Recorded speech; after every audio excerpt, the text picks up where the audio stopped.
Je vous résume l'actualité du mercredi 4 janvier entre 16h et 20h en 2 minutes et 5 secondes. Enquête ouverte à Paris après les menaces d'attentats à la bombe dans des lycées et collèges. Vietnam, l'enfant tombé samedi dans un trou de 35 mètres de profondeur est mort. Enlèvement de Camille en 2011, sa mère Priscilla Majani condamnée à de la prison ferme. Pagaille au Congrès américain, Trump appelle les républicains à soutenir McCarthy pour la présidence de la Chambre.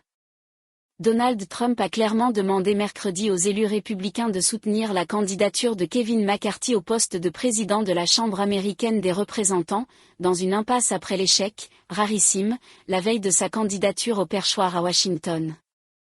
Un moine de l'abbaye normande du Bec-et-Loing accusé d'agression sexuelle.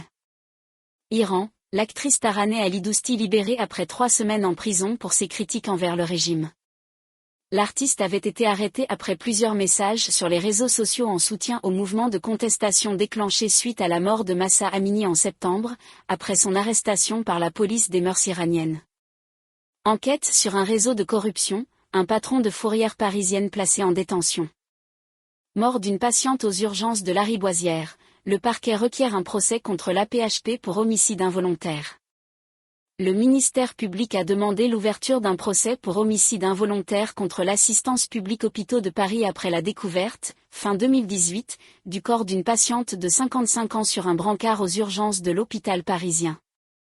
Plainte visant un hôpital vosgien, des élus affichent leur soutien à l'établissement. Projet d'attentat, le duo interpellé à la veille d'un meeting de Marine Le Pen en 2017 devant la justice. Les derniers tirailleurs sénégalais, nés dans les anciennes colonies françaises en Afrique et enrôlés dans l'armée française, c'est pourquoi Clémentine Autain présente Mohamed Mehdi Karami, iranien condamné à mort, comme son filleul. La députée insoumise a alerté sur la condamnation à mort d'un jeune homme qu'elle a parrainé dans le cadre de l'opération Stop Exécution menée par 2 avocates iraniennes.